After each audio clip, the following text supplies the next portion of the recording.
3 pasal itu ada satu yang akan dikhususkan gitu ya kan.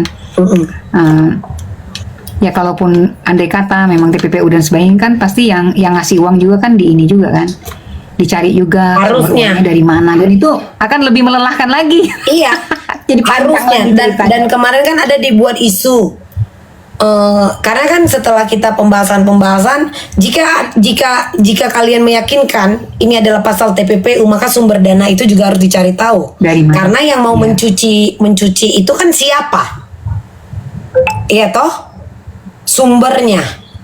Itu kan Kak. Nah, lalu dibuatlah cerita ini, membuatlah keributan ini supaya apa? Buyar. Padahal logika aja, ini kan tetap dimasukkan kan Kak? Enggak ada statement apa teman-teman sebelah itu katanya di sini tuh kebanyakan isu gitu, kebanyakan isu. Nah itu kalau Mambel sendiri ngelihatnya bagaimana? Karena Ada kecurigaan nggak sih ini Kak, orang-orang jika kita melemparkan ingin isu? berbicara, kita juga tidak punya legal standing. Karena yang ditakutkan mereka adalah apa? Gejolak sosial. Ingat, putusan putusan hakim itu juga kan mempengaruhi. Gejolak sosial ini kan juga kan harus dijaga kan Kak? Apalagi case yang berjalan ini adalah case seorang public figure, artis. Jangankan dari Sabang sampai Merauke, bahkan dari beberapa negara orang ini banyak yang memantau. Banyak mantau. Iya toh? Hampir semua mantau. Nah makanya ini kan hukum di Indonesia ini kan sekarang lagi diperhatikan. Jadi kalau ada yang bilang contoh ini gejolak sosial lah, Nicky Bull siapa? Jika kalian bilang Nicky Bull ataupun aku tahu itu adalah sebuah bullying, Nikita Mirzani jika dia bukan siapa-siapa tidak mungkin dikerahkan polisi untuk mengawal sidang. Iya. That's the point. Dan kalian juga tidak bisa memungkir orang-orang yang menghantam Nicky itu engagement dia kuat. Betul. Dia Jangan seakan-akan gini Kak, Ya. lucunya gini aja. Emang Nicky siapa? Mereka menggunakan kosakata Nicky Bull, Iya. yang maknanya itu adalah sebuah bullying yang dikerahkan untuk para buzzernya yang sekarang typing di bawah ini. Mereka lupa yang kalian bahas aja seorang Nikita, jika dia bukan siapa-siapa, ngapain juga kalian? 1 kali 24 jam, 7 kali dalam seminggu, 30 hari dalam sebulan. Itu dibahas terus. Setuju. Kok pinter kok sekarang? Ya itu tergantung aku berhadapan dengan siapa Kak. Bener. Dan aku bilang ini semua berawal dari media sosial ya. Jadi media sosial itu setipis kaca di depan mata kita ini loh.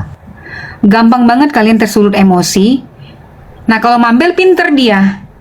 Misalnya dia marah, tapi marah itu nggak ke hati, nggak masuk gitu. Dia hanya melempar joke. Tapi ketika kalian yang baper, balas-balasan atau saling melapor, itu gagal kalian hidup di media sosial. Ya, kita pemain lama di media sosial ya. Karena gini Kak, Kak, aku juga belajar ya. Aku pernah marah dengan mengeluarkan emosiku yang meluap-luap, tapi itu dimanfaatkan menjadi celah. Padahal dia yang salah, hanya karena kita meluapkan dengan kemarahan kita, maka kita bisa dijadikan sebagai pelaku. Nah itu bisa Kak. Aku tuh udah capek kalau soal keributan-keributan itu. Nah nih Mambel mau ini nggak? Ini bukan analisa ya. Aku nih males kalau ngasih analisa, kayak ahli banget. Suatu hari di ruang sidang di pengadilan itu kan jaksa pasang borgol, betul. Kemudian rompi. Sementara ternyata dalam peraturan persidangan itu nggak perlu gitu. Apalagi kasus ini kan kasus biasa, tapi memang ranah perempuan dan ranah pengusaha. Oke. Tapi memang ada aturan.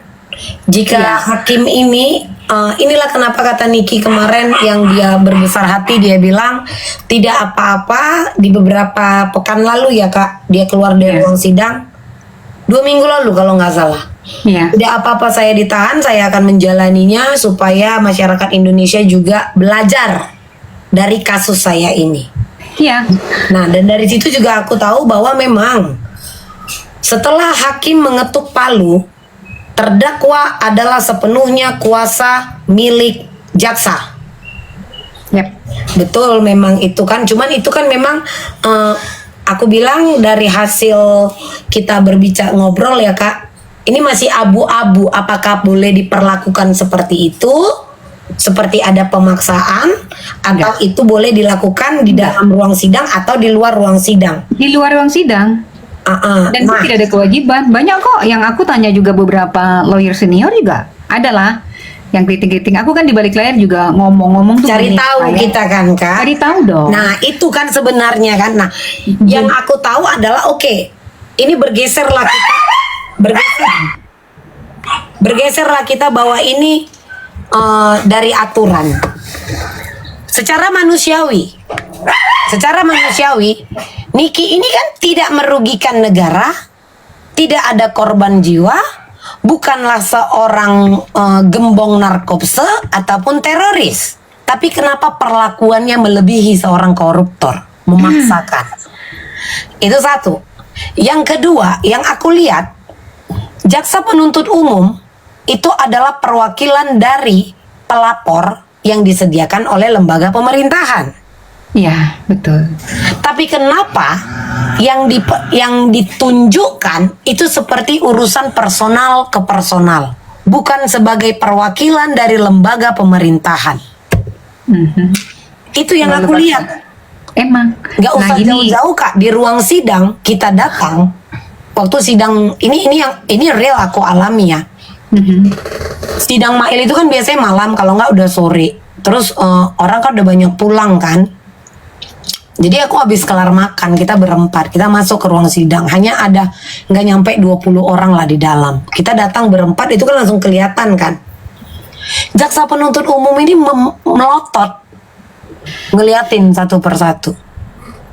Maksud gue gini, lu perwakilan lembaga pemerintahan, dan sekarang lu juga masih sebagai seorang PNS, aku ini masyarakat. Masalah kau ini kan sebagai wakil ini kan dari dunia hukum Indonesia ini, ya, untuk menuntut terdakwa. Masalah kau sama masyarakat yang datang ke persidangan apa sampai harus melotot-melotot? Jadi mungkin mereka tidak terbiasa dengan situasi itu, Mambel. Jadi gini, beberapa orang tidak terbiasa dengan kamera, dan kamera itu bisa menangkap situasi sangat jujur. Ini ya, kayak kita ngejek nih ya, kita lagi live berdua nih ya, dirimu on cam misalnya, itu kelihatan banget. Itu bahasa tubuh tuh nggak bisa dipungkiri. Sama kayak kemarin Niki ketangkep Velocity misalnya kan, itu digoreng kan? Betul. Padahal mungkin dia ke satu kamera, tapi kamera lain itu menangkap lagi. Efek ini yang mungkin dia hindari kali. Tapi karena kasus ini adalah jatuhnya kasus umum yang memang berawal dari media sosial, dan yang perlu Mambel paham juga sama kan, dibilang tadi dia selebriti. Ya udah. Iya, believe or not, dan ya, bintang 5. Dan dia masih bintang 5 itu di berita-berita infotainment, berita apa dia bintang 5. Kalau dia kami bintang 5 tuh bintang 5 dan pagar kres 1. Kalau untuk YT masih the best. Dia kentut pun itu akan tetap jadi posisi. Dia omongin. Tapi mereka masih bilang emang siapa Niki? Kalau Niki bukan siapa-siapa, ngapain institusi Polri menurunkan PAM untuk menjaga persidangan seorang Nikita Mirzani? Jelas kemarin itu trending bagaimana pengawalan. Dan itu dibayar loh. Pengawalan itu dibayar loh, 1 orang sekian loh, dan itu tidak termasuk dalam paket pengadilan negeri. Iya, dan itulah PAM yang untuk menjaga itu Kak. Menjaga ruang sidang. Itu bagaimana kalian lihat seperti kedatangan seorang perdana menteri ataupun presiden dari negara lain. Tempat dia jalan itu dipagerin. Jadi kalau masih dibilang elu siapa, Niki itu siapa, kalau Niki bukan siapa-siapa, tidak mungkin wartawan media luar menyorot berita ini dan menjadikan artikel. Ini jadi sorotan berita loh. Aku aja nge-share ke TV3, Singapura, Brunei, nggak apa-apa. Buat saya ini berbagi, bukan menjelekkan Indonesia, tapi memang harus kita kalau biasa kan kalau dari Malaysia ada apa mereka juga share ke kita ya kan. oh aku tertarik ini, itu menurut gue itu hal yang biasa. Kita biasa di media relation kan, PR media juga hal pekerjaan yang apa seperti itu. Tapi bukan untuk menjelekkan gitu loh. Tapi Ingat kalian waktu demo kemarin. Tapi kekocakan yang sekarang, kasus 271 triliun awalnya tuntutannya di berapa?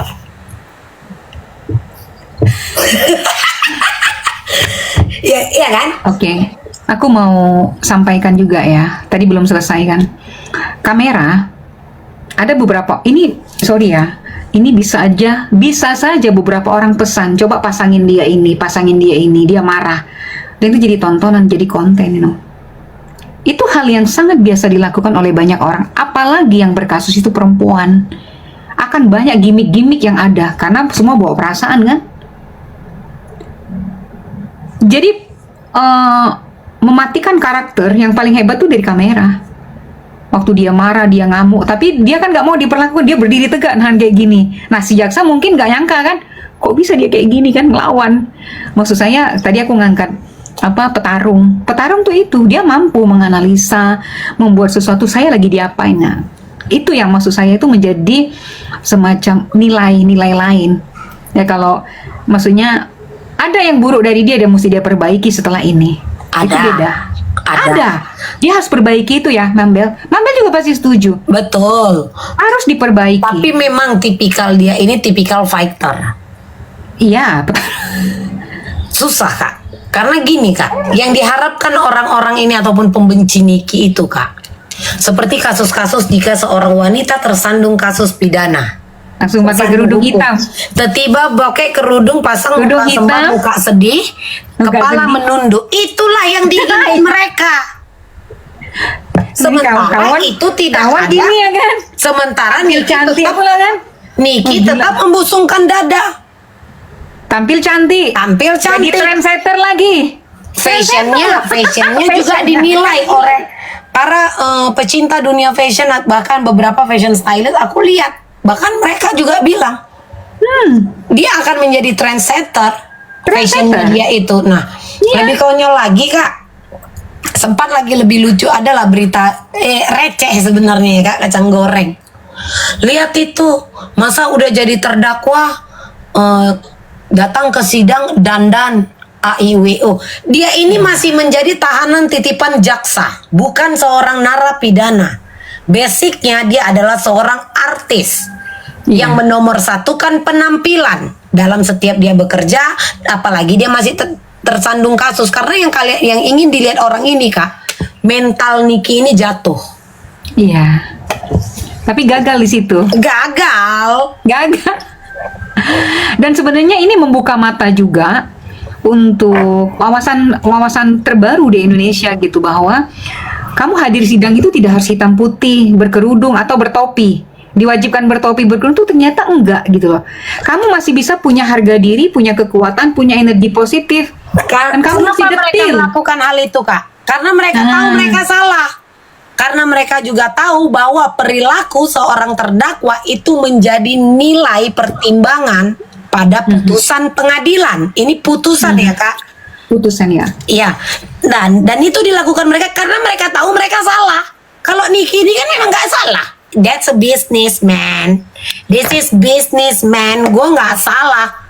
Ini adalah bisnis. Lu butuh pencitraan melalui nama gue. Lu bayar gue wajar. Tapi kalau lu mau citra lu bagus, perbaiki juga barang lu. Poinnya sebenarnya itu Kak. Jadi kalau dibilang mulut si Niki ini loh, dia ini siapa? Public figure. Sepak terjang dia, segala sesuatu yang diomongkan, yang diucapkan dari mulut seorang Nikita Mirzani bukanlah omongan bualan seperti yang dituduhkan dari kemarin-kemarin. Ketakutan itulah, makanya dijebaklah dengan cerita apa? Aku butuh ini, tolonglah, kayak mana baiknya. Sebenarnya yang diinginkan dia apa? Pencitraan dari mulut Niki. Ya berarti itu kan bisnis. That's a business. Lu bayar mulut Niki, dia punya nilai value, kau harus mengeluarkan duit. Tapi ingat, sebelum barangmu itu diberikan pencitraan yang baik, ya robah dulu. Kalau memang barangmu itu tak bagus, ngapain kau ada melakukan permintaan maaf? Buat Satu Viti lagi, permintaan bad news. maaf. Iya. Ada permintaan maaf juga ya. Ada, tapi udah hilang sekarang Kak video itu Kak. Jadi bad news is good news. Siapapun sekarang yang menghantam Niki, engagement dia naik. Dan itu bisnis. Dia taruh di YouTube, dia dapat uang. Betul. Serius. Kalau kita yang memang hanya membahas hal yang seperti ini tuh nggak bakalan dikenal orang. Tapi kalau kalian yang menghantam dia, itulah. Tapi siap-siap kan. Coba, siapa yang nggak dikenali masyarakat hari ini gara-gara kasus ini? Siapa? Yang paling dikenal tuh siapa? Yang nempel kemana-mana. Oh, itu kenyataan. Jadi maksud saya gini, orang ambil untung dari situ itu sah-sah aja. Kenapa dia bilang mahal? Itulah mahalnya. Dan dia berproses menjadi selebriti itu nggak gampang loh. Nggak gampang. Tapi kan Kak, Kita kalau di infotainment tuh ngerti. untuk terkenal itu sebenarnya gampang. Untuk yang mengimbangi, sekarang kan kita lihat kan Kak, ini kan ada yang mencoba Iya. mengimbangi, menempel seorang Niki terus kan Kak. Tapi citra yang dia dapat ini citra apa? Itu kan balik lagi ke kita kan Kak. Iyalah. Kau ini dikenal, betul kau dikenal, kau betul terekspos. Tapi kau terekspos ini Karena apa? karena apa Alasannya. gitu loh. Sebenarnya kan yang menentukan itu kita sendiri. Dan ini satu ya, kualitas omongan yang dilempar ke media sosial itu kalau berubah-ubah itu nggak akan pernah bisa, malah nanti akan jadi presiden buruk, percaya aku. Dan Presiden buruk. satu hal aja deh Kak, namanya manusia kan ada memang sabar itu kan tidak ada batasnya, kecewa Betul. itu pun tidak ada batasnya, marah itu pun kan tidak ada batasnya. Balik lagi Marah pun kan, Kak. terukur. Balik Marah juga lagi. terukur. Iya, Marah balik- harus terukur, Mambel. Enggak. Jadi Ini sebentar, sebentar, maksudku. apapun yang ada di media sosial, kalian mau marah apapun terukur lah. Maksud Dimanapun aku di platform begini, terukur. maksud aku begini, balik lagi ke kita, bagaimana menyikapi emosi ini sendiri, bagaimana menyikapi kecewa ini sendiri. Mhm. Betul yang kakak bilang itu harus terukur, harus Harus kita terukur. harus tahu batasannya, itu balik lagi ke kita. Makanya aku Iya. bilang, namamu terekspos menjadi seorang pembenci, seseorang yang memiliki nama besar yang dikenal senasional, tapi harusnya dipikirkan juga ini Kak. Ini sebenarnya berimbas juga ke pekerjaannya, Ya, itu resiko ke namanya. usahanya. Resiko. Ini sebenarnya berimbas Kak. Hanya saja mungkin dia lagi menikmati ya. Dia lagi menikmati. Itu aja, rasa bahagia, rasa kemenangan tanpa disadari ya. Ini kalau aku yang lihat ya, sebenarnya ini sangat-sangat berimbas. Karena kalau seorang pebisnis itu sangat menjauh